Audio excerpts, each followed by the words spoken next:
इस आदमी के बेशर्म शब्दों को सुनकर शिवाय तुरंत हंस पड़ा और उसकी हंसी बहुत चमकदार थी। क्या उसका जेड टोकन उधार लेना उसका सम्मान है? उसने अपना जेड टोकन आत्मा पत्थरों के बदले में हासिल किया था, जो उसकी सारी संपत्ति थी।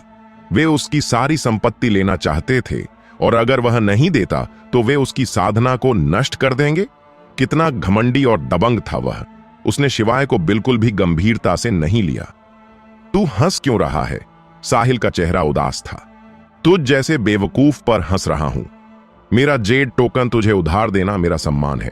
तो क्या तुझे अपनी परिवार की सारी ममता मुझे उधार देना भी तेरा सम्मान है? शिवाय के शब्दों ने सबका ध्यान खींच लिया। यह लड़का इतना साहसी है कि वह साहिल से इस तरह बात करने की हिम्मत करता है। नहीं, यह बातचीत नहीं है, यह स्पष्ट रूप से साहिल का अपमान है।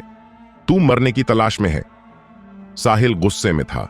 उसकी आंखें बहुत लाल हो गईं और उसका पहले से उदास चेहरा और भी उदास हो गया।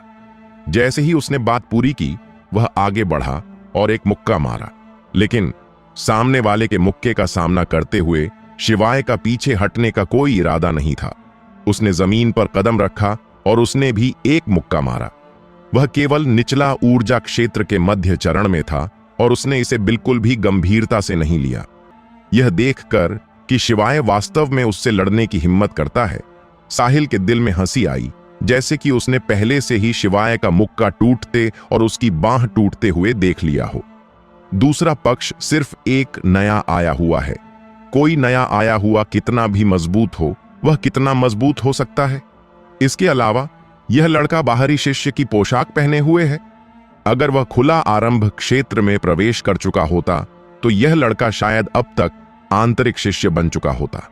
वह अभी भी बाहरी शिष्य की पोशाक क्यों पहने हुए है? लेकिन अगले ही पल उसका चेहरा अचानक बदल गया। एक धमाके के साथ उसका मुक्का वास्तव में टूट गया। शक्तिशाली ताकत ने उसका मुक्का तोड़ने के बाद उसके शरीर पर प्रहार किया, उसे 10 कदम से ज्यादा पीछे धकेल दिया और वह दीवार से टकरा गया। एक पल के लिए पूरा दर्शक समूह स्तब्ध रह गया। साहिल हार गया और इतनी बुरी तरह हार गया। चक्रवात क्षेत्र के पहले स्तर के एक लड़के से हार गया। यह कैसे संभव है? वे इस पर विश्वास नहीं कर सकते थे। साहिल भी बहुत हैरान था। उसे उम्मीद नहीं थी कि शिवाय की ताकत इतनी ज्यादा होगी। निचला ऊर्जा क्षेत्र के मध्य चरण के अपने साधना स्तर के साथ वह दूसरे पक्ष के एक मुक्के को भी नहीं रोक सका। कचरा, शिवाय ने तंज कसते हुए कहा। फिर उसने जेड टोकन निकाला और उसे सीधे किनारे के खांचे में डाल दिया। दरवाजा धीरे धीरे खुला और वह सीधे पत्थर के कमरे में चला गया। बस इंतजार कर लड़के, मैं तुझे नहीं छोड़ूंगा, साहिल ने ठंडे स्वर में कहा। उसकी आंखों में बहुत ही द्वेषपूर्ण नफरत चमक रही थी। वह निश्चित रूप से शिवाय को कीमत चुकाएगा। अगर तू अगली बार फिर से मुझे उकसाने आया तो कीमत एक मुक्के जितनी साधारण नहीं होगी। उसकी शांत आवाज में एक निर्विवाद घमंड मिश्रित था। इससे साहिल की आंखें चमक उठीं और वह ठंडा हंसा। उसे धमकी दे रहा है? क्या साहिल को धमकाना इतना आसान है? साहिल को जाते देख सभी को पता था कि यह मामला अभी खत्म नहीं हुआ है। साहिल का एक बड़ा भाई भी है और उसका बड़ा भाई एक आंतरिक शिष्य है। हालांकि वह शीर्ष 10 शिष्यों में नहीं है, वह भी खुला आरंभ क्षेत्र में एक मजबूत योद्धा है। एक बार जब साहिल अपने बड़े भाई को ढूंढ लेगा तो शिवाय के लिए पत्थर के कमरे में शांति से अभ्यास करना लगभग असंभव होगा। शिवाय को यह सब नहीं पता था। इस समय वह पत्थर के मंच पर सलट कर बैठा था। जैसे ही वह बैठा, जमीन पर अचानक नीली बिजली प्रकट हुई। उसी समय स्वर्ग और पृथ्वी की बहुत समृद्ध आध्यात्मिक ऊर्जा पत्थर के मंच से निकली और उसके शरीर में तेजी से दौड़ पड़ी। चटक! आसपास की बिजली ने शिवाय पर जोर से प्रहार किया, जिससे उसके कपड़े पल में फट गए। उसके शरीर में दर्द हुआ, लेकिन शिवाय ने इसकी परवाह नहीं की और अपनी साधना को तेज कर दिया। यहां स्वर्ग और पृथ्वी की आध्यात्मिक ऊर्जा बहुत समृद्ध है। अगर वह समय का उपयोग अभ्यास के लिए नहीं करता तो उसके आत्मा पत्थर बर्बाद हो जाएंगे। इसके अलावा स्वर्ग और पृथ्वी की आध्यात्मिक ऊर्जा में बिजली का तत्व शामिल है। ऐसी जगहें दुर्लभ हैं। उसे पहले कभी नहीं पता था कि नीलकंठ पर्वत में ऐसा खजाना है। अभ्यास के दौरान समय का पता नहीं चलता। पलक झपकते ही 2 घंटे बीत गए। शिवाय हालांकि पूरी तरह से अभ्यास में डूब गया था। प्रशिक्षण टावर का 9वां मंजिल। 3 युवक उस पत्थर के कमरे के बाहर आए जहां शिवाय अभ्यास कर रहा था। सबसे आगे चल रहा था साहिल। साहिल के पीछे 2 लोग और थे। दोनों ही खुला आरंभ क्षेत्र में शक्तिशाली योद्धा थे। बस वहां खड़े होने से वे लोगों को एक मजबूत दबाव का एहसास कराते थे। वह एक आंतरिक शिष्य है। साहिल का बड़ा भाई आलोक। आलोक के बगल में श्याम है। वे यहां क्यों हैं? जिस लड़के ने साहिल का अपमान किया वह अब मुसीबत में है। हालांकि प्रशिक्षण टावर में नियम है कि अभ्यास के दौरान दूसरों को परेशान करना मना है, कुछ नियम आंतरिक शिष्यों पर लागू नहीं होते, खासकर आलोक जैसे प्रतिभाशाली लोगों पर। भीड़ में कई लोगों ने बात की। जा, दरवाजा तोड़ और उसे बाहर निकाल, आलोक ने ठंडे स्वर में कहा। साहिल हंसा और आगे बढ़ा और एक मुक्का मारा। एक जोरदार धम के साथ उसका मुक्का पत्थर के दरवाजे पर जोर से टकराया, जिससे तेज आवाज हुई। पत्थर के कमरे के अंदर शिवाय, जो पहले अभ्यास कर रहा था और चक्रवात क्षेत्र के दूसरे स्तर तक पहुंचने की कोशिश कर रहा था, इस आवाज के कारण मुंह से खून उगल दिया। उसके शरीर में आध्यात्मिक ऊर्जा अव्यवस्थित हो गई और उसे कुछ मामूली चोटें आईं। 9वें स्थान में कई लोग साहिल के दरवाजा पीटने की वजह से अपने अभ्यास से जाग गए। वे पत्थर के कमरे से बाहर निकले और गुस्से से दरवाजा पीटने वाले की ओर देखा। हालांकि आलोक और अन्य लोगों को देखने के बाद इन लोगों का गुस्सा पूरी तरह से गायब हो गया। आलोक की वजह से वे उसे नाराज करने की हिम्मत नहीं कर सकते थे। यह व्यक्ति नीलकंठ पर्वत में एक प्रमुख व्यक्ति है और कहा जाता है कि आलोक के पीछे एक बुजुर्ग है, इसलिए वे उसे बिल्कुल भी नाराज नहीं करना चाहते थे। क्या हो रहा है? किसी ने बहुत धीमी आवाज में पूछा। साहिल बिना कारण के आकर दरवाजा नहीं पीटेगा। तुरंत किसी ने साहिल और शिवाय के बीच हुए झगड़े की कहानी बताई। यह सुनकर एक युवक ने ठंडे स्वर में चिल्लाया, कमीना, तुमने मुझे लगभग चोट पहुंचाई। अगर वह बाहर आया तो मैं सुनिश्चित करूंगा कि वह मुसीबत में पड़े। क्या इस लड़के को नहीं पता कि साहिल को नाराज नहीं करना चाहिए? एक अन्य महिला ने बहुत ठंडे स्वर में बात की। उसकी आंखों में हत्या की मंशा चमक रही थी। उसके मुंह के कोने से खून की एक बूंद बह रही थी। जाहिर है साहिल के दरवाजा पीटने की वजह से उसे कुछ चोटें आई थीं। उसने इसका सारा दोष शिवाय पर डाला। पत्थर के कमरे का दरवाजा आखिरकार खुल गया। शिवाय की आकृति सबकी नजरों में आई। इस समय उसका चेहरा थोड़ा भयानक लग रहा था। साहिल ने पहले कहा था कि वह उसकी साधना को नष्ट कर देगा और वह इसमें शामिल नहीं होना चाहता था, इसलिए उसने उसे सिर्फ सबक सिखाया। हालांकि उसे उम्मीद नहीं थी कि दूसरा पक्ष हार नहीं मानेगा और उसके दरवाजे को तोड़ने आ जाएगा। साहिल, क्या तुझे प्रशिक्षण टावर के नियम नहीं पता? ऐसा करने की सजा से डर नहीं लगता? शिवाय ने ठंडे स्वर में पूछा।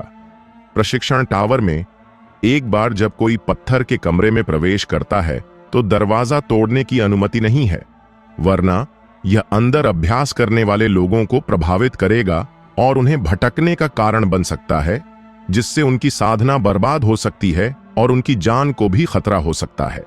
लेकिन साहिल ने इन बातों पर बिल्कुल विचार नहीं किया था। सजा? कौन सी सजा? लड़के, मैंने पहले कहा था कि मैं तुझे कीमत चुकवाऊंगा, साहिल ने घमंड से हंसते हुए कहा। पहले शिवाय ने उसे अपमानित किया था, जिससे वह पूरी तरह से शिवाय से नफरत करने लगा था। अगर शिवाय को सबक नहीं सिखाया गया तो वह इसे कैसे छोड़ सकता था? शिवाय की आंखें थोड़ी ठंडी हो गईं। तू क्या चाहता है? बहुत आसान है। तुरंत घुटनों पर बैठ, सिर झुकाकर माफी मांग, अपनी साधना छोड़ दे, अपनी एक बांह काट दे, तुझ पर जो भंडारण की अंगूठी है उसे सौंप दे और यहां से निकल जा। यह मामला खत्म हो जाएगा, साहिल ने हल्के से कहा। अगर मैं मना करूं तो? शिवाय को लगा कि वह अभी भी थोड़ा दयालु था। उसे पहले ही साहिल को बेकार कर देना चाहिए था। आलोक, वह तो बस एक चींटी है, आपको सामने आने की जरूरत नहीं है। हम उसे सबक क्यों न सिखाएं और उसे ऊंच नीच का अंतर समझाएं। हां आलोक, इस लड़के की वजह से हमारी साधना प्रभावित हुई है। हमने अभी तक उससे हिसाब नहीं किया। नीलकंठ पर्वत पर अभी अभी आया एक नया शिष्य इतना अज्ञानी है कि वह 9वें मंजिल पर अभ्यास करने की हिम्मत करता है। वह वास्तव में जीना मरना नहीं जानता। पास से कई पुरुष और महिलाएं चले आए और बहुत ठंडी आवाज में बोले। उनकी आंखों में शिवाय को देखते हुए हत्या की मंशा थी। इन लोगों के शब्दों को सुनकर साहिल हंसा। ठीक है, तो तुम पहले मेरे लिए उसे सबक सिखाओ और उसे पता चले कि नीलकंठ पर्वत में तुम्हें घमंड नहीं करना चाहिए। कभी कभी घमंड की कीमत चुकानी पड़ती है। न तो श्याम और न ही आलोक ने कुछ कहा। साहिल के शब्दों को सुनकर निचला ऊर्जा क्षेत्र के शिखर पर मौजूद बाहरी शिष्य आगे बढ़े और दबाव की लहरें शिवाय पर उतरी। लगता है मेरा तुम लोगों से कोई झगड़ा नहीं है ना? शिवाय ने उन्हें देखा और कहा। एक युवक ने ठंडा हंसते हुए कहा, कोई झगड़ा नहीं, कोई नफरत नहीं। तुमने मास्टर साहिल को नाराज किया, जिसके कारण उसने हमारे दरवाजे को तोड़ा, हमारी साधना को प्रभावित किया और हमें लगभग भटकने पर मजबूर कर दिया। और अब तुम कह रहे हो कि कोई झगड़ा नहीं है? गणेश, उसके साथ समय बर्बाद करने की जरूरत नहीं, बस उसे मार डालो, उस महिला ने बहुत ठंडी आवाज में कहा। साहिल ने दरवाजा तोड़ा और उसे सबसे ज्यादा चोट लगी थी। हालांकि वह साहिल पर गुस्सा होने की हिम्मत नहीं कर सकती थी, इसलिए उसने अपना गुस्सा शिवाय पर निकाला। इस व्यक्ति के शब्दों को सुनकर शिवाय की आंखें चौड़ी हो गईं। क्या ऐसी बात है? साहिल ने दरवाजा तोड़ा, लेकिन वे साहिल पर गुस्सा निकालने की हिम्मत नहीं करते, इसलिए उन्होंने उस पर गुस्सा निकाला। कितना हास्यास्पद बहाना है। शिवाय ने कभी नहीं सोचा था कि इस दुनिया में इतने बेशर्म लोग होंगे। उसके दिल में अचानक हत्या की मंशा भर गई। यहां तक कि अगर इसका मतलब लोगों को मारना या सुमन को उजागर करना हो तो वह हिचकिचाएगा नहीं। चिंता मत करो अनुष्का, मैं इस लड़के को निश्चित रूप से सबक सिखाऊंगा। गणेश नाम का युवक आगे बढ़ा और उसने शिवाय को नीचे देखते हुए कहा, अब घुटनों पर बैठ और मेरे जूतों की धूल चाट। अगर मेरा मूड अच्छा हुआ तो मैं शायद तुझे बस सबक सिखाऊं और तेरी साधना नष्ट न करूं। अगर मैं मना करूं तो? शिवाय ने उदासीनता से कहा। अगर तूने मना करने की हिम्मत की तो मैं तुझे बताऊंगा कि पछतावा क्या होता है, गणेश ने ठंडा हंसते हुए कहा। तो फिर कोशिश कर। शिवाय शांत और निडर था। उसने पहले भी निचला ऊर्जा क्षेत्र के शिखर पर लड़ाई की थी। आदमी को लड़ाई से डरना क्यों चाहिए? मरने की तलाश में है। जब गणेश ने देखा कि शिवाय उससे बिल्कुल नहीं डर रहा था तो वह गुस्सा हो गया। उसने अपनी पीठ पर से लंबी तलवार निकाली और एक ठंडी चमक के साथ उसने तलवार को शिवाय की बांह की ओर झुलाया। पहले शिवाय की एक बांह तोड़ने का इरादा था। मरने की तलाश में तू है? शिवाय पीछे नहीं हटा बल्कि आगे बढ़ा। उसने एक कदम आगे बढ़ाया, उसके बहुत फटे हुए कपड़े हवा में लहराए और उसके शरीर से हत्या की आभा इस तरह निकली जैसे वह मूर्त हो। उसी समय उसने अपनी मुट्ठी उठाई और आगे की ओर मारी। स्वर्ग और पृथ्वी की महान शक्ति शिवाय पर इकट्ठी हुई, जिससे पूरा स्थान गंभीर और हत्या की भावना से भर गया। लंबी तलवार एक जहरीले सांप की तरह निकली, शिवाय की बांह काटने की कोशिश कर रही थी। शिवाय की मुट्ठी न तो हटी और न ही बची, बल्कि सीधे तलवार की नोक पर मारी। बिजली के तत्व के साथ मिश्रित आध्यात्मिक ऊर्जा उसकी मुट्ठी पर पागलपन से निगल रही थी और बाहर निकल रही थी, जिससे लोगों को एक डरावना एहसास हो रहा था। यह देखकर कि शिवाय अपनी मुट्ठी से उसकी तलवार पर प्रहार करने की हिम्मत करता है, गणेश लगभग हंस पड़ा। यह लड़का वास्तव में मरने की तलाश में है। मानव शरीर की तुलना हथियारों से कैसे की जा सकती है? इसके अलावा शिवाय एक शारीरिक साधना करने वाला नहीं है। यहां तक कि अगर वह एक शारीरिक साधना करने वाला होता, इतनी कम उम्र में उसका शरीर कितना मजबूत हो सकता है। हालांकि अगले ही पल गणेश हंस नहीं सका। कई झटकने और धमाके की आवाजें आईं और उसके हाथ में लंबी तलवार टुकड़े टुकड़े हो गई। उसी समय शिवाय की मुट्ठी उसके कंधे पर टकराई। शक्तिशाली आध्यात्मिक ऊर्जा ने उसकी बांह को सीधे तोड़ दिया और खून आसमान में छलक गया। आह! गणेश ने बहुत तेज चीख निकाली। शिवाय का दूसरों को छोड़ने का कोई इरादा नहीं था। वह आगे बढ़ा और उसने सीधे दूसरे पक्ष के पेट में लात मारी। एक पफ ध्वनि के साथ गणेश के शरीर से अचानक बहुत सारी आध्यात्मिक ऊर्जा बिखर गई। जाहिर है उसका ऊर्जा केंद्र शिवाय द्वारा सीधे तोड़ दिया गया था और उसकी साधना पूरी तरह से बर्बाद हो गई थी। इसके अलावा उसकी एक बांह भी टूट गई थी। तू। अपने ऊर्जा केंद्र के नष्ट होने के साथ गणेश स्तब्ध रह गया। उसने शिवाय को नाराजगी के साथ देखा और एक पल के लिए अपनी टूटी बांह का दर्द भूल गया।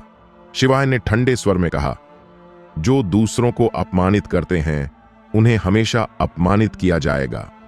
उसका गणेश से कोई झगड़ा नहीं था, लेकिन दूसरा पक्ष साहिल के पत्थर का दरवाजा तोड़ने की वजह से उससे नाराज था।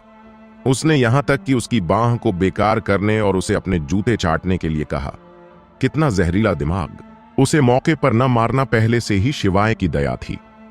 तू बहुत क्रूर है। अनुष्का ने शिवाय को देखा और उसके दिल में कांप उठी। मैं क्रूर हूं? मेरा तुमसे कोई झगड़ा नहीं था, फिर भी तुम मेरी बांह और मेरी साधना को बेकार करना चाहते थे। अब जब मैंने उन्हें बेकार कर दिया तो तुम मुझे क्रूर कहते हो। शिवाय की आंखें ठंडी चमक रही थीं। कुतिया, क्या तुम्हें सिर्फ दूसरों को अपमानित करने की इजाजत है और दूसरों को तुम्हें छूने की नहीं? यह कहते हुए शिवाय फिर से आगे बढ़ा। प्रेत क्लोन का उपयोग किया गया और वह एक प्रकाश की तरह अनुष्का के सामने प्रकट हुआ और फिर उसने लात मारी, अनुष्का को बाहर उड़ा दिया। वह इस जहरीली महिला को कैसे छोड़ सकता था? गणेश की तरह अनुष्का की साधना भी नष्ट हो गई। जमीन पर लेटे हुए उसका चेहरा राख की तरह दिख रहा था। उसे पता था कि वह बर्बाद हो चुकी थी। पहले वह अपनी शक्तिशाली साधना के भरोसे नीलकंठ पर्वत में अनगिनत लोगों को नाराज करती थी। अब जब उसकी साधना नष्ट हो गई है तो कोई कल्पना कर सकता है कि उसका क्या भाग्य होगा। उसके दिल में थोड़ा पछतावा नहीं हो सका। उसे शिवाय इस पागल को नहीं उकसाना चाहिए था। हां, उसकी नजर में शिवाय एक पागल था, एक लापरवाह पागल, और श्याम ने कोई कदम नहीं उठाया। अनुष्का और गणेश उन्हें खुश करना चाहते थे, लेकिन अब उनकी साधना नष्ट हो गई है तो वे इसके लायक हैं। शिवाय मुड़ा और साहिल और अन्य लोगों को देखा। जब साहिल ने शिवाय की बहुत ठंडी नजर को देखा तो उसे वास्तव में थोड़ा डर लगा, लेकिन यह सोचकर कि उसका बड़ा भाई वहां है और श्याम भी है, वह अचानक साहसी हो गया और ठंडे स्वर में चिल्लाया, शिवाय, तू बहुत साहसी है। तूने वास्तव में एक साथी शिष्य की साधना नष्ट करने की हिम्मत की। तेरा अपराध क्या है?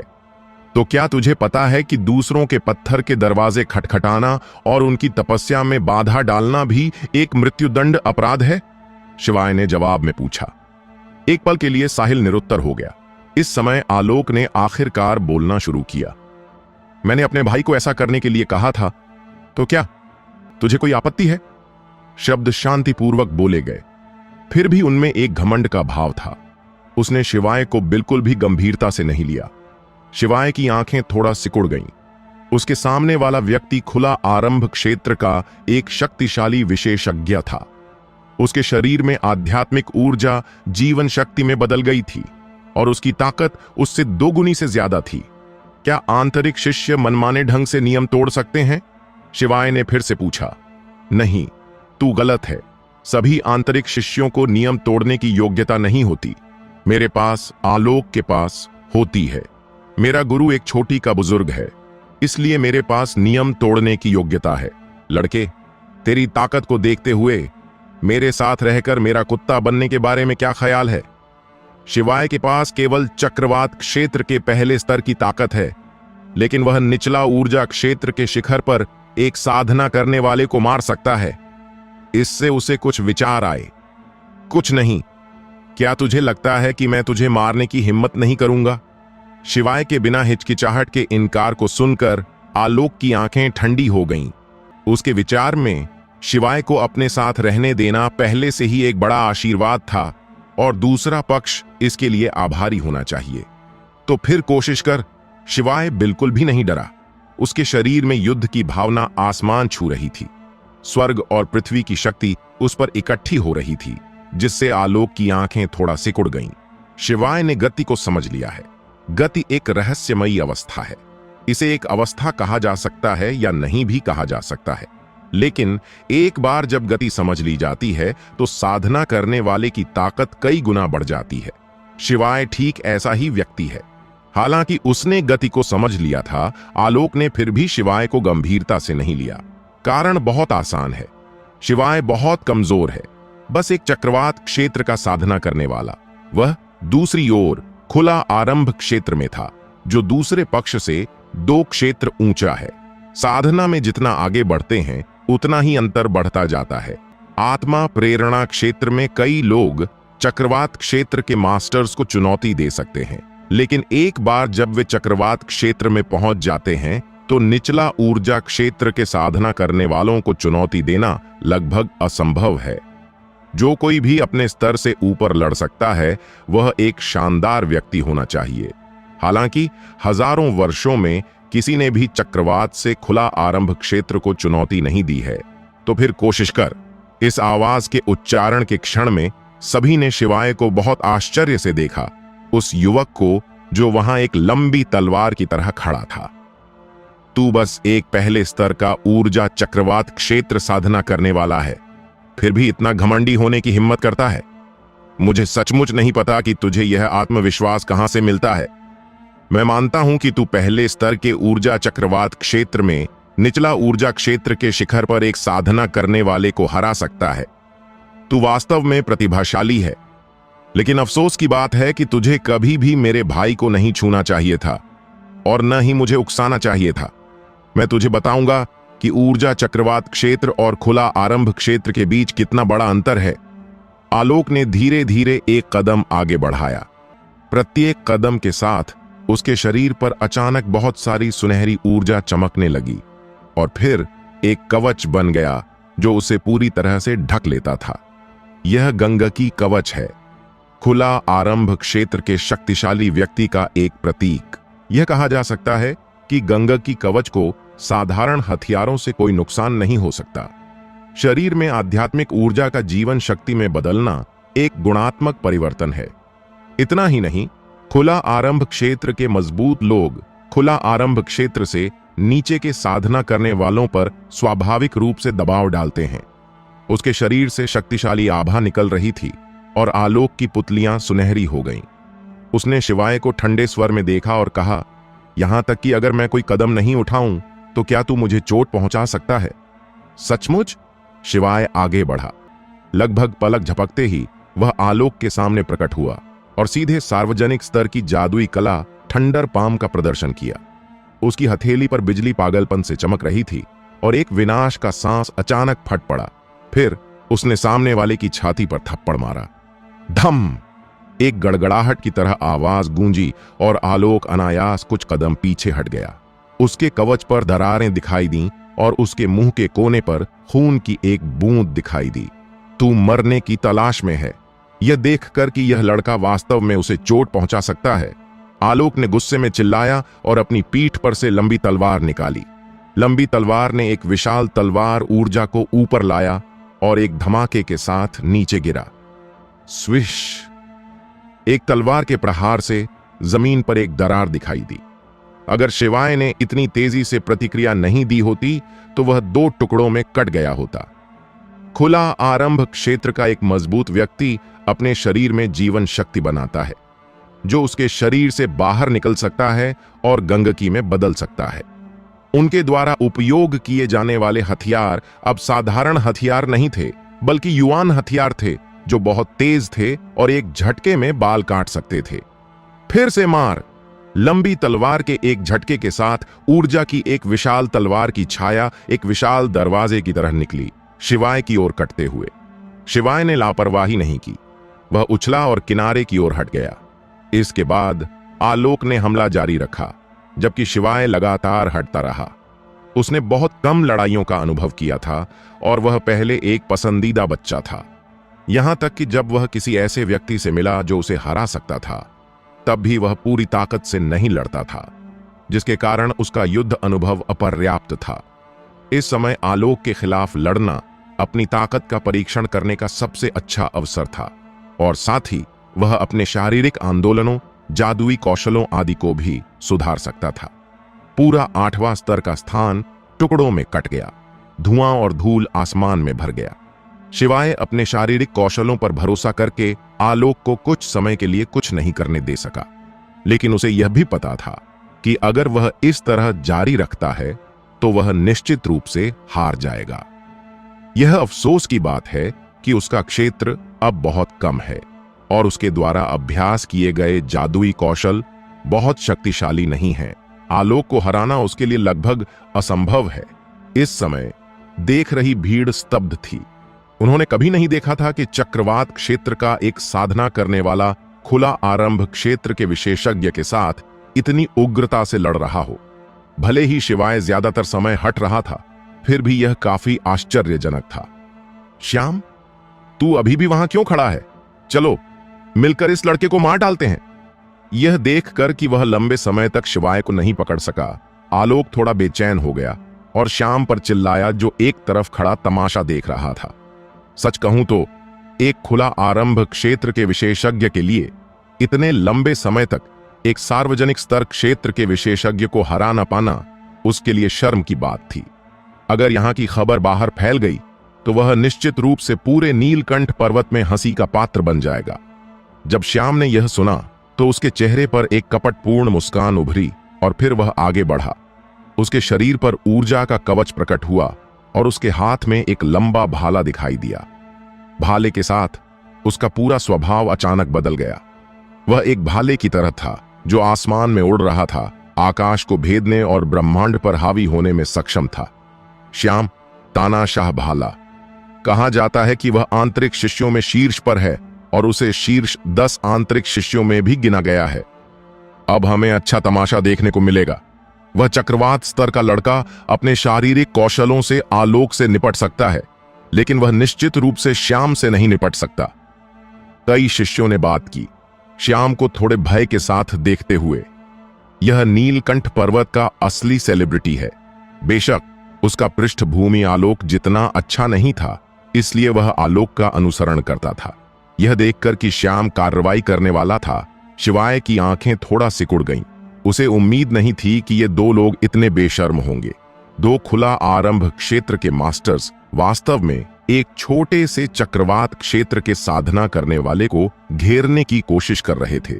श्याम, तू नीलकंठ पर्वत में सबसे प्रभावशाली लोगों में से एक है। दूसरों के लिए कुत्ता होना ठीक है, लेकिन अब तू दूसरों के साथ मिलकर एक छोटे से चक्रवात क्षेत्र के साधना करने वाले को घेर रहा है। क्या तुझे शर्मिंदगी नहीं होती?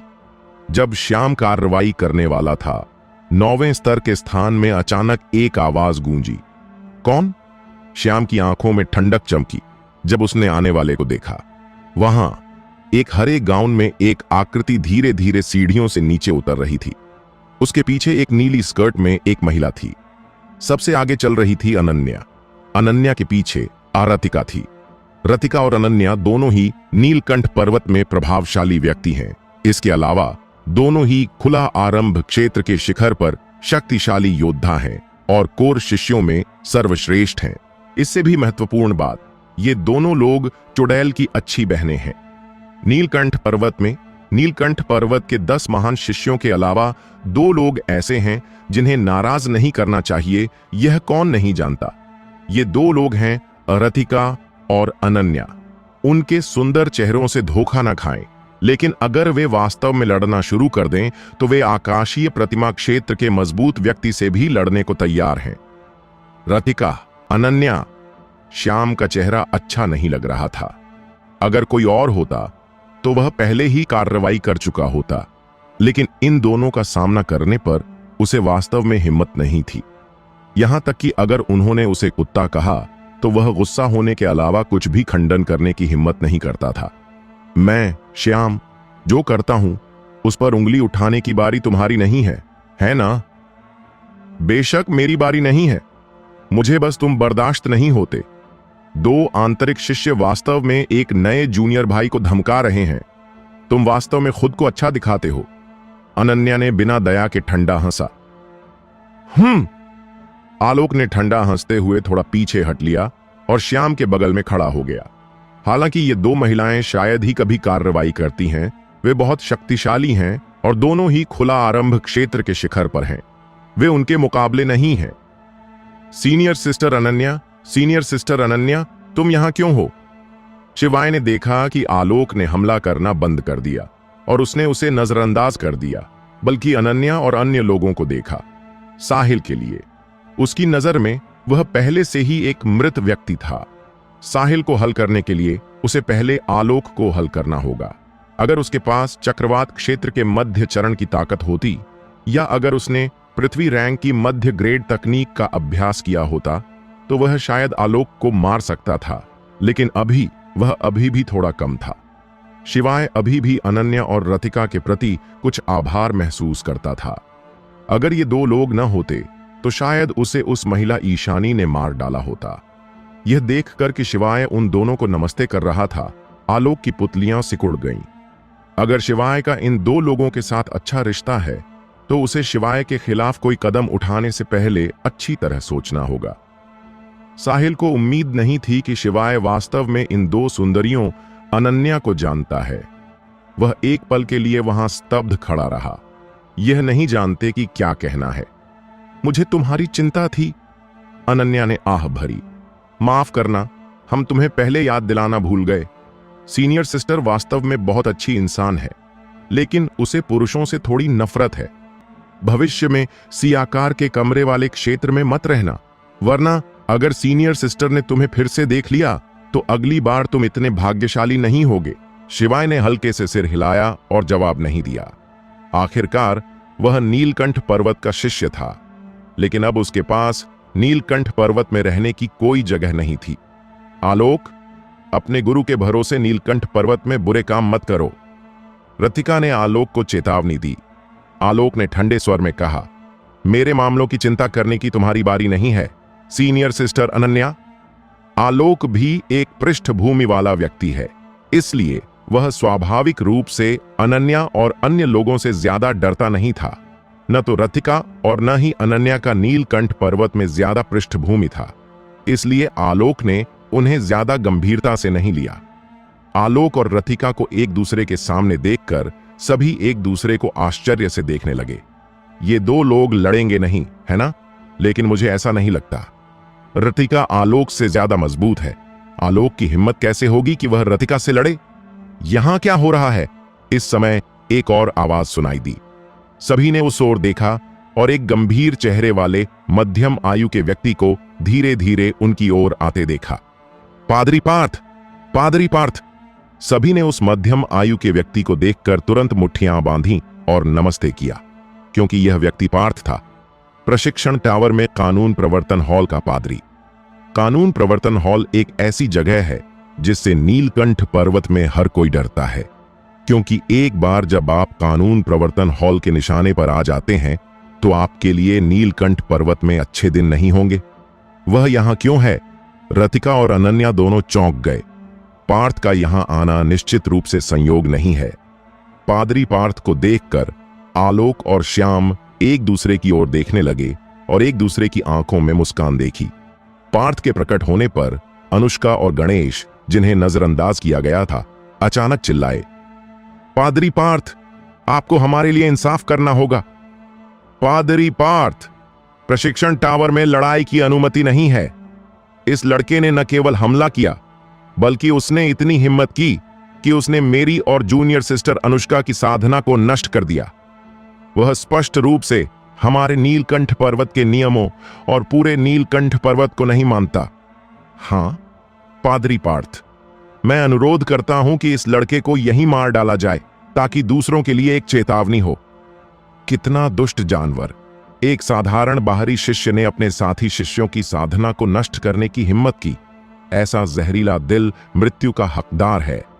पार्थ ने जब दोनों की बात सुनी तो वह बिना कुछ कहे आगे बढ़ा और शिवाय पर थप्पड़ मारा। विशाल दबाव ने शिवाय को शक्तिहीन महसूस कराया। यह बूढ़ा आदमी आकाशीय प्रतिमा क्षेत्र का एक शक्तिशाली व्यक्ति था और वह आकाशीय प्रतिमा क्षेत्र के अंतिम चरण में था। बेशक शिवाय वहां बैठकर मरने का इंतजार नहीं करने वाला था। उसने अपने शरीर की आध्यात्मिक ऊर्जा को पागलपन से जुटाया और सीधे ठंडर पाम के साथ हमले का सामना किया। एक धम्म के साथ थप्पड़ आया और शिवाय की हथेली तुरंत पीछे उछल गई। फिर पार्थ की हथेली भारी रूप से शिवाय के कंधे पर गिरी। एक दबी हुई आवाज के साथ शिवाय के पैर नीचे धंस गए और उसके मुंह के कोने से खून की एक बूंद बहने लगी। हालांकि वह मौके पर मारा नहीं गया, शिवाय का चेहरा बहुत भयानक हो गया। पादरी को यहां क्या हो रहा है, इसका पता होना चाहिए। यहां तक कि अगर उसे नहीं पता था तो यह लड़का यहां बिना कारण पूछे आया और उसे सीधे मारने की कोशिश की। यह स्पष्ट था कि वह उसे मारना चाहता था और उसे कोई स्पष्टीकरण का मौका नहीं देना चाहता था। इससे शिवाय के दिल में ठंडक छा गई और वह पार्थ को मारना चाहता था। यह देखकर कि शिवाय ने वास्तव में उसका थप्पड़ रोक लिया और केवल कुछ मामूली चोटें आईं, पार्थ थोड़ा हैरान हुआ, लेकिन फिर वह ठंडा हंसा। कोई आश्चर्य नहीं कि तू इतना घमंडी है, छोटे जानवर। तुझमें वास्तव में कुछ हुनर है। हालांकि तूने अपने साथी शिष्यों की साधना नष्ट करने की हिम्मत की। तेरा अपराध मृत्यु का हकदार है। तू कितना भी प्रतिभाशाली क्यों ना हो, आज मैं तुझे मौके पर मार डालूंगा और नीलकंठ पर्वत की शांति और व्यवस्था बहाल करूंगा। पार्थ ने बहुत धार्मिकता के साथ बोला और फिर से कार्रवाई करने वाला था। हा हा हा हा, बूढ़े, अगर तू मुझे मारना चाहता है तो बस कह दे। इतने बहाने बनाने की क्या जरूरत? कानून प्रवर्तन हॉल के पादरी के रूप में तू आते ही बिना कारण पूछे मुझे मारता है। हाँ हाँ, क्या यही है तुम्हारा कानून प्रवर्तन हॉल का इंसाफ? अगर वास्तव में ऐसा है तो मैं नीलकंठ पर्वत के स्वामी से पूछना चाहूंगा कि क्या यही तरीका है कानून प्रवर्तन हॉल का? शिवाय ने पहले ही मन बना लिया था और जोर से बोला। शिवाय के शब्दों को सुनकर कई लोग इतने डर गए कि वे कांपने लगे। पता नहीं यह लड़का कहां से आया, लेकिन इतना साहसी है कि वह कानून प्रवर्तन पादरी का विरोध करने की हिम्मत करता है। निश्चित रूप से पार्थ इतना गुस्सा हो गया कि उसका चेहरा राख हो गया और उसकी आंखों में हत्या की मंशा चमकने लगी। एक बाहरी शिष्य ने वास्तव में उसका विरोध करने की हिम्मत की। पादरी पार्थ, कानून प्रवर्तन हॉल सबूतों के आधार पर कानून लागू करता है। तुम्हारे पास अभी कोई सबूत नहीं है और तुम शिवाय को मृत्युदंड देना चाहते हो। क्या यह थोड़ा ज्यादती नहीं है? रथिका ने ठंडे स्वर में कहा। अगर तुम आज उसे छूने की हिम्मत करोगे तो मैं इसकी सूचना अपने गुरु को दूंगी और इस मामले की पूरी जांच करवाऊंगी। मुझे विश्वास नहीं है कि यह नीलकंठ पर्वत वास्तव में तुम्हारे कानून प्रवर्तन हॉल के नियंत्रण में है या यहाँ का पादरी पार्थ तुम्हारे नियंत्रण में है। पार्थ पहले कार्रवाई करना चाहता था, लेकिन रथिका के शब्दों को सुनकर उसे रुकना पड़ा। वह रथिका की परवाह न भी करे, लेकिन वह रथिका के गुरु को नजरअंदाज नहीं कर सकता, क्योंकि दूसरा पक्ष का गुरु एक छोटी का स्वामी है और उसका दर्जा कानून प्रवर्तन हॉल के स्वामी से कम नहीं है। अगर यह वास्तव में शिवाय की गलती है तो तुम उसे मौके पर मार दो, हम इसका पीछा नहीं करेंगे। हालांकि अगर यह उसकी गलती नहीं है तो मुझे दोष मत देना कि मैं अपने गुरु को इसकी सूचना दूंगी। अनन्या ने भी बोला। उसका गुरु स्वर्ण छोटी का स्वामी है, एक बहुत ही दबंग व्यक्ति। इससे पार्थ का चेहरा भद्दा हो गया और उसने ठंडा हंसते हुए कहा, राधिका, अनन्या, क्या सबूत काफी स्पष्ट नहीं है? कोई भी कारण हो, शिवाय को अपने साथी भाइयों और बहनों की साधना नष्ट नहीं करनी चाहिए थी। हाँ सीनियर सिस्टर अनन्या, शिवाय और मेरा कोई झगड़ा नहीं था। जब वह यहां आया तो उसने देखा कि मैं सुंदर हूं और मेरे साथ छेड़छाड़ करना चाहता था। मैंने असहमति जताई, लेकिन उसने मुझ पर जबरदस्ती करना चाहा। नतीजतन उसे सीनियर ब्रदर लॉन्ग ने पकड़ लिया। अपने गुस्से में उसने सीनियर ब्रदर गणेश और मेरी साधना को नष्ट कर दिया और यहां तक कि सीनियर ब्रदर गणेश की एक बांह तोड़ दी। बेचारी मैं, एक कमजोर औरत, इस हालत में पहुंच गई। अनुष्का ने बोलते हुए वास्तव में सिसकना शुरू कर दिया। वह बहुत दयनीय लग रही थी। यह सुनकर कई नए आए शिष्यों ने शिवाय को ठंडी नजरों से घृणा के साथ देखा। रतिका और अनन्या ने अपनी भौहें थोड़ा ऊपर उठाईं। अगर यह वास्तव में ऐसा है तो वे शिवाय की मदद नहीं कर सकती, चाहे वे कितना भी चाहें। आखिरकार यह शिवाय की गलती थी। वह वास्तव में एक जानवर है। उसने वास्तव में दूसरों के साथ छेड़छाड़ करने की कोशिश की और जब वह नाकाम रहा तो उसने उनकी साधना नष्ट कर दी। अगर मैं, पार्थ, आज स्वर्ग के लिए इंसाफ नहीं करता तो क्या मैं कानून प्रवर्तन हॉल, नीलकंठ पर्वत और दुनिया की सभी महिलाओं के लिए शर्मिंदगी नहीं होऊंगा? पार्थ जोर से चिल्लाया और शिवाय से ठंडे स्वर में सवाल किया, छोटे जानवर, अब तुझे और क्या कहना है? हा हा हा हा हा, यह सरासर बकवास है, तू मेरी बदनामी कर रही है। शिवाय गुस्से में था। उसकी आंखें आग की लपटों से चमक रही थीं और उसने कहा, मैं, शिवाय, इस तरह की लड़की में कैसे रुचि ले सकता हूं? मुझे घृणा करना बंद करो उसे एक पल के लिए देखना भी मुझे बीमार करता है, और तू छेड़छाड़ की बात कर रही है। क्या बकवास है कुतिया, क्या तुझे वास्तव में लगता है कि मैं मर गया हूं? शिवाय ने अनुष्का को घृणा के साथ देखा और ठंडे स्वर में कहा, पहले साहिल ने मेरे पत्थर का दरवाजा तोड़ा और तू गुस्से में थी, लेकिन गुस्सा होने के बावजूद तूने साहिल से परेशानी करने की हिम्मत नहीं की, इसलिए तूने मुझ पर गुस्सा निकालना चाहा। अंत में तू पर्याप्त मजबूत नहीं थी और मैंने तेरी साधना नष्ट कर दी। अब सबके सामने तू अभी भी मुझे बदनाम करना नहीं भूलती। मैं शिवाय ने कई घृणित लोगों को देखा है, लेकिन तुझ जितना घृणित कोई नहीं देखा। तुझ जैसे घृणित कचरे को रखने का क्या मतलब? यह कहते हुए शिवाय अचानक आगे बढ़ा और अनुष्का के सिर पर थप्पड़ मारा। एक पाफ ध्वनि के साथ अनुष्का का शरीर जोर से कांप उठा और वह तुरंत मर गई। उसके 7 छिद्रों से खून बहने लगा। मरने से पहले अनुष्का की आंखें चौड़ी थीं, जैसे कि उसे उम्मीद नहीं थी कि शिवाय सबके सामने उसे मारने की हिम्मत करेगा। अब उन्हें बता, क्या अनुष्का ने पहले जो कहा वह सच था? शिवाय ने अनुष्का को मार डाला और गणेश की गर्दन पकड़ ली। अगर गणेश ने झूठ बोलने की हिम्मत की तो वह बिना किसी हिचकिचाहट के गणेश को मार डालेगा। भले ही वह पुनर्जनन कर चुका हो, वह अभी भी केवल 17 या 18 साल का लड़का है। अगर उसने अनुष्का को नहीं मारा तो वह अभी भी बेचैन महसूस करता। गणेश को उम्मीद नहीं थी कि शिवाय वास्तव में उसकी गर्दन पकड़ लेगा। इस समय गणेश को वास्तव में पछतावा हो रहा था। उसे पछतावा था कि उसने अनुष्का के साथ मिलकर शिवाय की बदनामी की। यह लड़का एक पागल है, एक पूर्ण पागल। उसने कानून प्रवर्तन हॉल के पादरी के सामने अनुष्का को मारने की हिम्मत की। यह केवल अत्यधिक साहस की बात नहीं है। बोल, शिवाय ने चिल्लाया, तूने मेरे सामने एक साथी शिष्य को मारने की हिम्मत की? अगर मैं तुझे नहीं मारता तो मैं दूसरों को कैसे समझाऊंगा? यह देखकर कि शिवाय ने किसी को मारने की हिम्मत की, पार्थ गुस्से में आ गया और आगे बढ़ने वाला था। अगर तू मुझे मारना चाहता है तो मैं पहले इसे मार डालूंगा। क्या तुझे लगता है कि मैं हिम्मत नहीं करूंगा? शिवाय ने ठंडे स्वर में कहा। धमकी, नंगी धमकी। तो फिर मार डाल। पार्थ को बिल्कुल परवाह नहीं थी। वह सिर्फ एक बेकार शिष्य है। अगर शिवाय उसे मार डाले तो क्या? उसे इसकी बिल्कुल परवाह नहीं थी। जूनियर ब्रदर शिवाय, तू। इस समय यहां तक कि अनन्या भी शिवाय के लिए बोल नहीं सकी। सीनियर सिस्टर अनन्या, उस महिला ने मेरी इतनी बदनामी की। अगर मैं उसे नहीं मारता तो मैं कभी भी इसे भूल नहीं पाऊंगा। लोग कहते हैं कि इंसान एक सांस के लिए लड़ता है और बुद्ध एक अगरबत्ती के लिए। अगर मैं शिवाय इस तरह की बदनामी को सहन करता हूं और कुछ नहीं करता तो मैं पुरुष होने के लायक नहीं हूं। शब्द जोरदार और निर्णायक थे। मुझे अभी भी बहुत बुरा लग रहा है। मैं पुरुष होने के लायक नहीं हूं।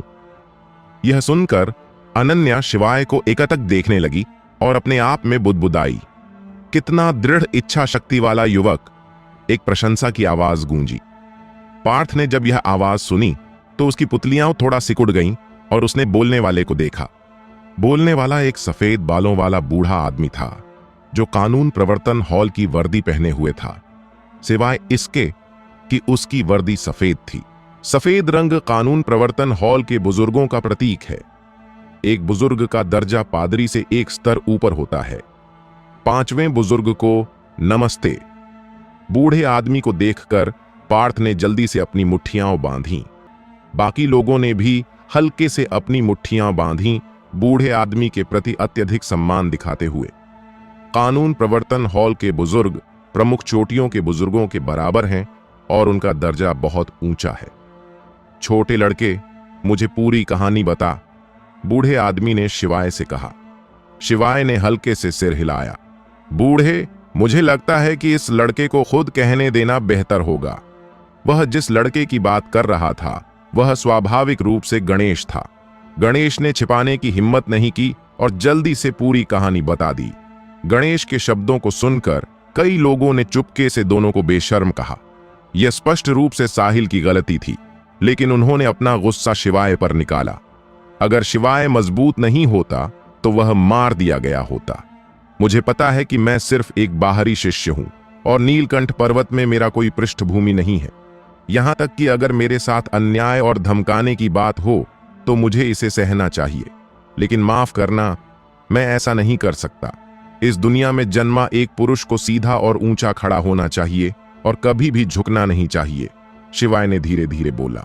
इससे सफेद वस्त्र वाले बूढ़े ने गणेश को ठंडी नजरों से देखा। तू एक धमकाने वाला है। गणेश का चेहरा पीला पड़ गया, लेकिन उसने खंडन करने की हिम्मत नहीं की। छोटे लड़के, तो फिर मुझे बता, मुझे इस मामले से कैसे निपटना चाहिए? सफेद वस्त्र वाले बूढ़े ने फिर से शिवाय को देखा और पूछा। कानून प्रवर्तन हॉल के बुजुर्ग के रूप में उसे बहुत सारी बातों पर विचार करना पड़ता है।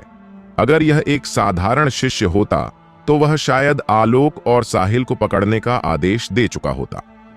दुर्भाग्य से आलोक का गुरु सुवर्णगिरी छोटी का स्वामी है। सुवर्णगिरी छोटी का स्वामी हमेशा बदला लेने वाला और अपने अधीनस्थों का बहुत सुरक्षात्मक होता है। अगर उसने वास्तव में आलोक के खिलाफ कुछ किया तो शायद वह बूढ़ी औरत उसे कभी नहीं छोड़ेगी। बेशक अगर शिवाय ने आलोक और अन्य 2 लोगों को सजा देने पर जोर दिया तो वह भी कार्रवाई करता, लेकिन अगर उसने ऐसा किया तो शिवाय के प्रति उसका सम्मान बहुत कम हो जाता। तो क्या हुआ अगर मैं टूटने की बजाय झुकना चाहूं? यह एक ऐसी दुनिया है जहां मजबूत कमजोर को खा जाते हैं। बिना ताकत के निष्पक्षता और न्याय की बात कैसे हो सकती है? बुजुर्ग, इसकी कोई जरूरत नहीं है। यह मेरे और मेरे भाइयों साहिल और आलोक के बीच का झगड़ा है। हम सभी नीलकंठ पर्वत के शिष्य हैं। चूंकि हम नीलकंठ पर्वत के शिष्य हैं तो इसे नीलकंठ पर्वत के शिष्यों के तरीके से हल करते हैं, शिवाय ने कहा। ओह! सफेद वस्त्र वाला बूढ़ा थोड़ा हैरान था, जैसे कि उसे उम्मीद नहीं थी कि शिवाय ऐसा कहेगा।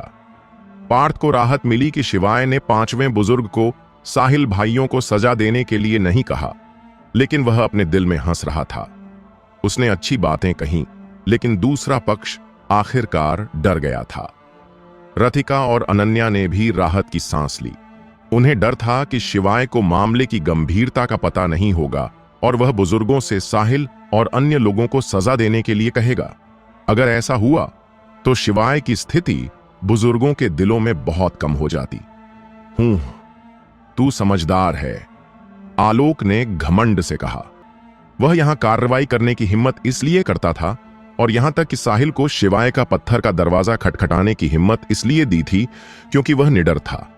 यहां तक कि कानून प्रवर्तन हॉल के बुजुर्ग भी उसका कुछ नहीं कर सकते थे। यह मामला, सफेद वस्त्र वाला बुजुर्ग यह कहने वाला था कि मामला खत्म हो गया है, लेकिन शिवाय ने उसे बीच में रोक दिया। बुजुर्ग, नीलकंठ पर्वत में जीवन और मृत्यु का मंच होना चाहिए, है ना? बेशक, सफेद वस्त्र वाले बुजुर्ग ने हल्के से सिर हिलाया। यह नहीं समझते कि शिवाय का मतलब क्या है। हर प्रमुख बल के पास एक जीवन और मृत्यु मंच होता है। अगर संप्रदाय के 2 शिष्यों के बीच कोई असुलझा विवाद हो तो वे इसे जीवन और मृत्यु मंच पर हल करेंगे। एक बार जब आप जीवन और मृत्यु मंच पर चढ़ जाते हैं तो जीवन या मृत्यु की चिंता न करें। ठीक है, 3 महीने बाद हम जीवन और मृत्यु मंच पर लड़ाई करेंगे। आलोक, क्या तू हिम्मत करता है? शिवाय ने एक चौंकाने वाला बयान दिया। वह आलोक को द्वंद्व युद्ध के लिए चुनौती देना चाहता है और यह लड़ाई 3 महीने बाद होगी। शिवाय अभी केवल चक्रवात क्षेत्र के पहले स्तर पर है। अगर उसे 3 महीने भी दिए जाए तो उसकी साधना का स्तर अधिकतम चक्रवात क्षेत्र के 3रे स्तर तक पहुंच सकता है और शायद वह उस तक भी न पहुंचे। लड़के के कुछ हल्के शब्दों को सुनकर सभी स्तब्ध रह गए और फिर ठंडी हंसी उड़ाने लगे। वह वास्तव में आलोक को द्वंद्व युद्ध के लिए चुनौती देना चाहता है और वह भी 3 महीने बाद। क्या उसे नहीं पता कि आलोक अब खुला आरंभ क्षेत्र के मध्य चरण के बहुत करीब है? एक बार जब वह खुला आरंभ क्षेत्र के मध्य चरण में प्रवेश कर लेगा तो उसकी ताकत 2 गुनी से ज्यादा हो जाएगी।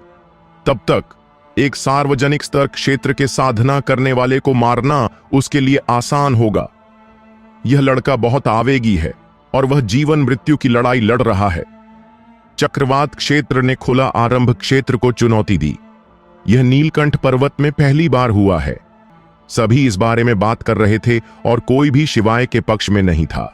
चक्रवात क्षेत्र और खुला आरंभ क्षेत्र के बीच का अंतर बहुत बड़ा है, जैसे स्वर्ग और पृथ्वी का अंतर। शिवाय, आवेग में मत आ, अनन्या और रतिका ने जल्दी से कहा। शिवाय ने हल्के से सिर हिलाया। 3 महीने दूसरों के लिए कम लग सकते हैं, लेकिन उसके लिए यह पर्याप्त है। अगर वह इतना कमजोर नहीं होता तो वह अभी तुरंत आलोक के साथ जीवन मृत्यु की लड़ाई लड़ना चाहता। अगर इस लड़के ने अपनी शक्तिशाली ताकत पर भरोसा नहीं किया होता तो वह इस समय पत्थर के कमरे में अभ्यास कर रहा होता और शायद वह पहले ही चक्रवात के दूसरे स्तर तक पहुंच गया होता। अगर वह कमजोर होता तो शायद उसे सीधे मार दिया गया होता। अगर वह इतना कमजोर नहीं होता तो वह 3 महीने टालने की जहमत नहीं उठाता और वहीं जीवन मृत्यु की लड़ाई लड़ता। शिवाय को सिर हिलाते देख रतिका और दूसरा व्यक्ति एक दूसरे को देखने लगे, दोनों निरुत्तर। तब उन्हें एहसास हुआ कि उनका जूनियर भाई वास्तव में दूसरों से अलग है। अगर कोई और शिष्य होता तो शायद वह साहिल को नाराज करने की हिम्मत भी नहीं करता। कानून प्रवर्तन हॉल के पादरी का सामना करना तो दूर की बात है। तू निश्चित है? सफेद वस्त्र वाले बूढ़े ने पूछा। बेशक, लेकिन मुझे नहीं पता कि कोई हिम्मत करता है या नहीं। शिवाय की आंखों में ठंडी चमक थी और उसकी नजर आलोक पर पड़ी। चूंकि तू इतनी जल्दी मरना चाहता है, मैं तेरी इच्छा पूरी करूंगा। याद रख, 3 महीने बाद जीवन और मृत्यु मंच पर मिलते हैं, आलोक ने ठंडा हंसते हुए कहा, फिर मुड़कर चला गया। श्याम ने शिवाय को ठंडी नजरों से देखा और कहा, तू बहुत अज्ञानी है। यह सिर्फ एक कुत्ता है।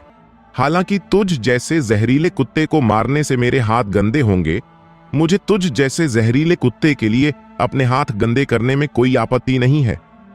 क्या ख्याल है, उसी 3 महीने में तू लड़ने की हिम्मत करता है? शिवाय के शब्दों ने श्याम की आंखें थोड़ा सिकुड़ने पर मजबूर कर दिया और उनमें ठंडी चमक थी। उसे आलोक के पीछे चलते हुए मत देखो। वास्तव में आलोक भी उसका मुकाबला नहीं कर सकता। मुझे उम्मीद है कि तू इतना घमंडी बना रह सकता है। श्याम को पता था कि तर्क वितर्क में वह शिवाय का मुकाबला नहीं कर सकता, इसलिए यह कहने के बाद वह साहिल के साथ मुड़कर चला गया। पार्थ ने शिवाय को ठंडी नजरों से देखा और चेतावनी दी, लड़के, अगर तूने अगली बार फिर से प्रशिक्षण टावर में गड़बड़ की तो मैं तुझे बिना दया के मार डालूंगा। पादरी पार्थ, क्या तू बहरा है या अंधा? अगर उन लोगों ने मुझे उकसाया नहीं होता तो क्या मैं उन पर हमला करता? पार्थ की तरह शिवाय भी दूसरे पक्ष को नष्ट करना चाहता था। यह अफसोस की बात है कि वह अब सिर्फ एक बाहरी शिष्य है। सुमन के अलावा नीलकंठ पर्वत में उसका कोई और पृष्ठभूमि नहीं है। अगर उसका वास्तव में दूसरे पक्ष के साथ टकराव हो गया तो शायद पार्थ मारा जाए तो उसे कुछ नहीं होगा, लेकिन अगर उसने पार्थ को मार डाला तो शायद यह बहुत बड़ा मामला बन जाएगा। पार्थ भी चला गया। सफेद वस्त्र वाले बूढ़े ने शिवाय को गहराई से देखा और अपने आप चला गया। जल्द ही 9वें स्तर के स्थान में केवल शिवाय, यश, रतिका और अभी अभी आई अनन्या रह गए। मुझे खुशी है कि तू ठीक है। यश हाँफ रहा था, जाहिर तौर पर बहुत थक गया था। तू इतना थका हुआ क्यों है? तुम्हें पता होना चाहिए कि यश एक साधना करने वाला है और वह अभी भी निचला ऊर्जा क्षेत्र में है। शिवाय की नजर में इस तरह के व्यक्ति का इस तरह थक जाना संभावना नहीं है। कोई बात नहीं, यह पहले के अभ्यास की वजह से है, यश ने कहा। अनन्या ने यश को गहराई से देखा। सच कहूं तो सामान्य तौर पर कानून प्रवर्तन हॉल के बुजुर्ग प्रशिक्षण टावर में नहीं आते और उस बुजुर्ग का प्रशिक्षण टावर में अचानक प्रकट होना शायद इस बहुत सुंदर आदमी से संबंधित हो सकता है। स्वर्ण छोटी पादरी का आवासीय क्षेत्र। पार्थ अपने निवास स्थान पर नाखुश चेहरा लिए लौटा। जूनियर ब्रदर पांग को क्या हुआ?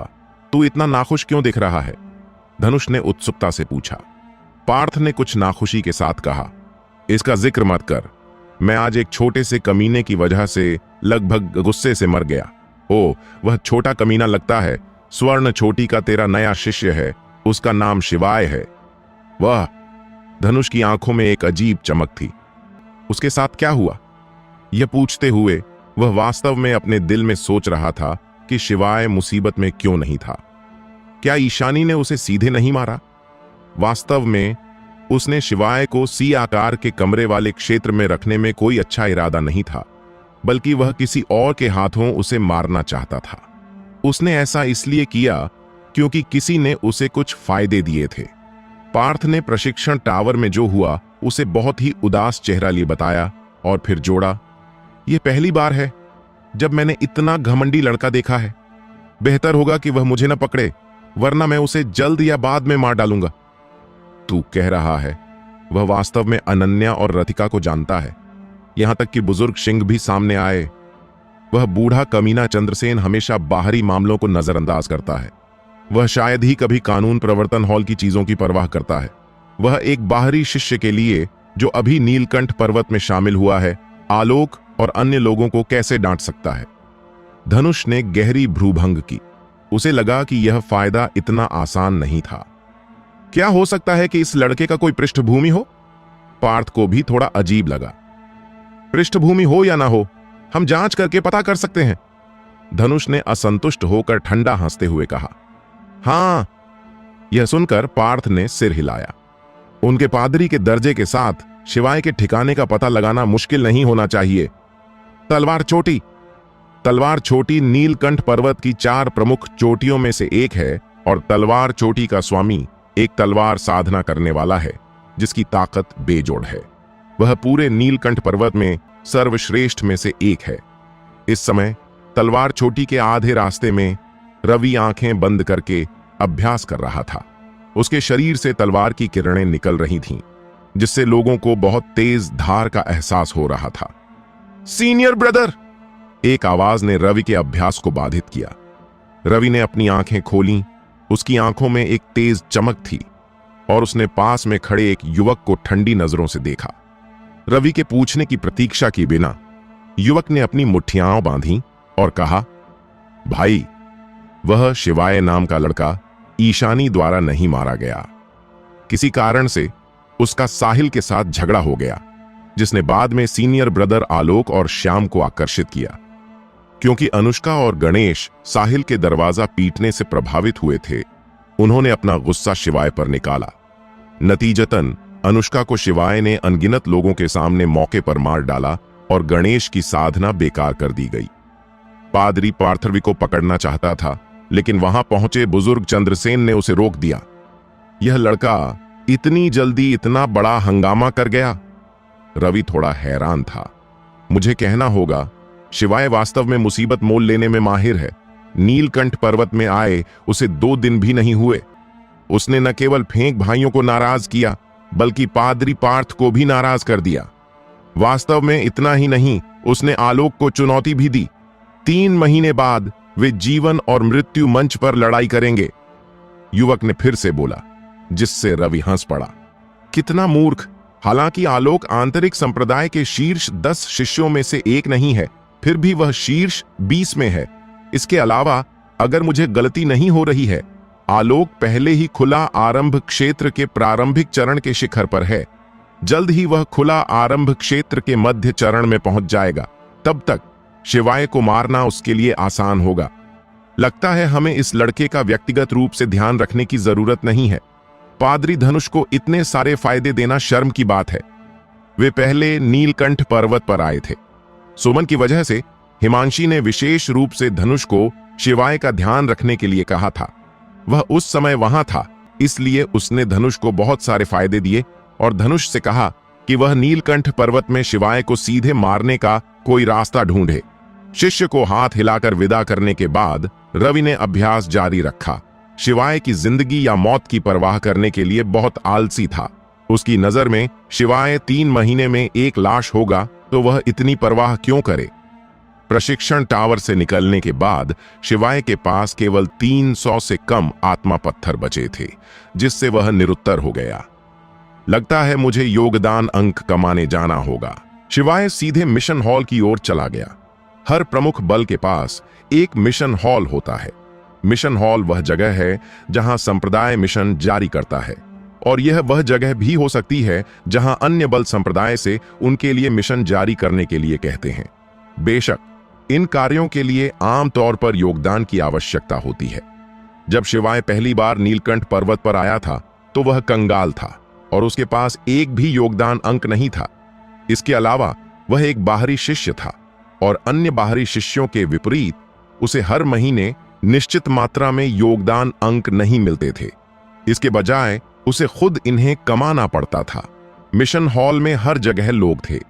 विशाल गठन प्रदर्शन स्क्रीन पर विभिन्न कार्यों और पुरस्कारों को प्रदर्शित किया गया था।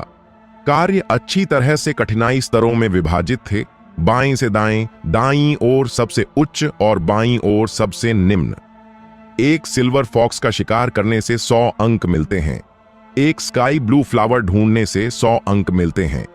फूल चुराने वाले चोर चेतन का शिकार करने से 300 अंक मिलते हैं। नोट: चेतन निचला ऊर्जा क्षेत्र के शिखर पर एक साधना करने वाला है। वह चालाक और कपटी है। हम सलाह देते हैं कि निचला ऊर्जा क्षेत्र के ऊपर या उससे ऊपर के 3 साधना करने वालों का एक समूह बनाकर उसका शिकार करें। 500 योगदान अंकों से कम के कार्यों को 1 तारा ग्रे स्तर के कार्य कहा जाता है। 1000 योगदान अंकों से कम और 500 अंकों से ज्यादा को 2 तारा ग्रे स्तर के कार्य कहा जाता है। शिवाय की वर्तमान ताकत के साथ वह अधिकतम 2 तारा ग्रे स्तर के कार्य ही ले सकता है। 3 से 5 तारा तक ये वे कार्य हैं जो केवल खुला आरंभ क्षेत्र के मजबूत लोग ही ले सकते हैं। शिवाय ने 1 तारा ग्रे स्तर के कार्यों के कॉलम पर नजर डाली और उसकी नजर एक कार्य पर टिक गई। युवराज तानाशाह ब्लेड स्वर्गीय राक्षस संप्रदाय का गद्दार है। अपनी सजा के दौरान उसने 30 बाहरी शिष्यों और 5 आंतरिक शिष्यों की हत्या की, संप्रदाय के स्वामी की बेटी रश्मि का अपहरण किया और उसे लगभग 100 दिनों तक यातना दी, फिर उसके शरीर को जंगल में छोड़ दिया। वह बहुत ताकतवर है जो खुला आरंभ क्षेत्र के प्रारंभिक चरण तक पहुंच चुका है। अगर उसका शिकार किया जाता है तो 1000 योगदान अंक, 10,000 निम्न ग्रेड आत्मा पत्थर, 1 बोतल पे युआन गोली और निम्न ग्रेड सार्वजनिक स्तर की जादुई तकनीकों का एक सेट पुरस्कार में दिया जाएगा। नोट: निचला ऊर्जा क्षेत्र के शिखर पर या उससे ऊपर के 3 साधना करने वालों का सहयोग आवश्यक है। वैकल्पिक रूप से 3 खुला आरंभ क्षेत्र के साधना करने वालों द्वारा संयुक्त शिकार की आवश्यकता है। हमें निचला ऊर्जा क्षेत्र के शिखर पर 3 लोगों की जरूरत है। शिवाय पुरस्कार से थोड़ा ललचाया। साथ ही यह इसलिए भी था क्योंकि वह तानाशाह ब्लेड युवराज से बहुत नाराज था। अगर उसे संप्रदाय से निकाल दिया गया होता तो शायद ठीक होता। शायद उसे संप्रदाय में कुछ अन्याय सहना पड़ा हो, लेकिन चाहे जो भी हो, उसे राक्षस संप्रदाय के स्वामी की बेटी को अपहरण नहीं करना चाहिए था और 100 दिनों तक उसका अपमान नहीं करना चाहिए था। इस तरह का व्यक्ति अब इंसान नहीं कहा जा सकता, बल्कि एक जानवर है, एक असली जानवर। शिवाय अभी केवल चक्रवात क्षेत्र के पहले स्तर पर है। अगर वह इस कार्य को अकेले लेता है तो असफल होने की संभावना बहुत अधिक है। हालांकि अगर उसे किसी के साथ मिलकर एक टीम बनानी हो तो मुझे लगता है कि कोई भी उसे अपने साथ लेने के लिए तैयार नहीं होगा। आखिरकार वह केवल चक्रवात क्षेत्र के पहले स्तर पर है, इसलिए यह अजीब होगा अगर निचला ऊर्जा क्षेत्र के शिखर पर मौजूद साधना करने वाले उसे अपने साथ ले जाए। सीनियर ब्रदर शिवाय, क्या तू भी मिशन लेने आया है? यश मिशन हॉल में कब आया पता नहीं। शिवाय को मिशन स्क्रीन देखते हुए देखकर उसने अपनी पहल पर पूछा। हाँ, मेरे पास संप्रदाय में कोई योगदान अंक नहीं है। अगर मुझे अपनी ताकत बढ़ानी है, चाहे वह जादुई कौशल हो या तकनीक, मुझे योगदान अंकों की जरूरत है। इसलिए मैं यहां देखने आया और एक कार्य लेने की तैयारी कर रहा हूं। शिवाय को यश के प्रति अभी भी अच्छा प्रभाव था और उसने अपने विचारों को उससे नहीं छिपाया। पता नहीं सीनियर ब्रदर शिवाय ने कौन सा मिशन पसंद किया है, यश ने पूछा। हालांकि उसका साधना स्तर शिवाय से ऊंचा था, वह हमेशा शिवाय को सीनियर ब्रदर कहता था। मैं तानाशाह ब्लेड युवराज का शिकार करना चाहता हूं, लेकिन यह कार्य थोड़ा मुश्किल है। शायद इसके लिए कई निचला ऊर्जा क्षेत्र के साधना करने वालों की जरूरत होगी। शिवाय ने हल्के से भ्रूभंग की। यह कार्य, यश की आंखें थोड़ा सिकुड़ गईं। यहां तक कि आलोक जैसा व्यक्ति भी इस मिशन को लेने की हिम्मत नहीं करेगा, है ना? शिवाय वास्तव में इस मिशन को लेना चाहता है। मैं बस कोशिश कर रहा हूं। सबसे खराब स्थिति में असफल हो जाऊंगा, कोई बड़ी बात नहीं। शिवाय ने हल्के से मुस्कुराया, मन बना लिया और अकेले कार्य ले लिया। जैसा कि उसने खुद कहा, सबसे खराब स्थिति में वह असफल हो जाएगा। सीनियर ब्रदर शिवाय, मैं भी मिशन लेने आया हूं और मुझे कुछ बाहरी शिष्य पता है जो तानाशाह ब्लेड युवराज का शिकार करना चाहते हैं। मैं उन्हें संपर्क करूं और तुम्हारे साथ इस मिशन को लेने के लिए कहूं? यश ने टटोलते हुए पूछा। तेरी साधना मुझसे ऊंची है, इसलिए तुझे मुझे सीनियर ब्रदर नहीं कहना चाहिए ताकि गलत फहमी ना हो। अब से मुझे बस शिवाय या जूनियर ब्रदर शिवाय कह।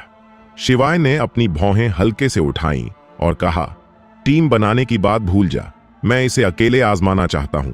भाई शिवाय, तू मुझसे बड़ा है, इसलिए मैं तुझे भाई शिवाय कहूंगा।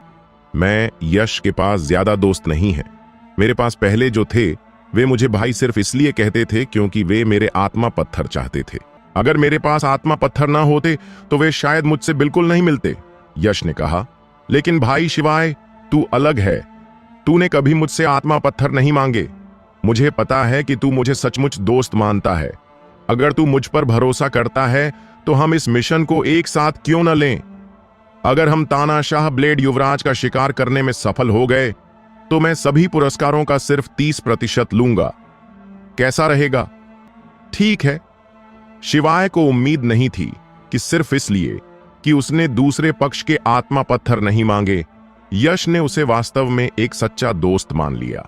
लगता है यह लड़का अपने परिवार में जरूर अकेला रहा होगा, वरना वह इतनी आसानी से दोस्त नहीं बनाता और यहां तक कि आत्मा पत्थरों से दोस्ती करने की कोशिश भी नहीं करता। 2 तारा ग्रेस्तर मिशन, तानाशाह ब्लेड युवराज का शिकार। खिड़की पर कार्यकार्ड संभाल रही महिला शिष्य ने शिवाय को आश्चर्य से देखा। चक्रवात क्षेत्र के पहले स्तर का एक लड़का वास्तव में तानाशाह ब्लेड युवराज का शिकार करना चाहता है। क्या वह पागल है? वह सिर्फ एक बाहरी शिष्य था, इसलिए उसे उसकी जिंदगी या मौत की परवाह नहीं थी। उसने सीधे दोनों के लिए कार्य जेड टोकन तैयार किया। जब तक कार्य पूरा हो जाता, शिवाय और अन्य लोग संप्रदाय में जेड टोकन के साथ पुरस्कारों के लिए वापस आ सकते थे। क्या हम अब चलें? मिशन हॉल से बाहर निकलते हुए यश ने पूछा। हां, हम अब चलते हैं। शिवाय ने हल्के से सिर हिलाया। उसे अपनी ताकत बढ़ाने की सख्त जरूरत थी। दोनों लोग नीलकंठ पर्वत से निकले और पर्वत के तल पर बने कस्बे में गए, जहां उन्होंने 2 तेज घोड़े खरीदे और आबू पर्वतों की ओर सीधे बढ़ गए। रिपोर्ट के अनुसार तानाशाह तलवार युवराज हाल ही में आबू पर्वतों के मगध कस्बे में दिखाई दिया था।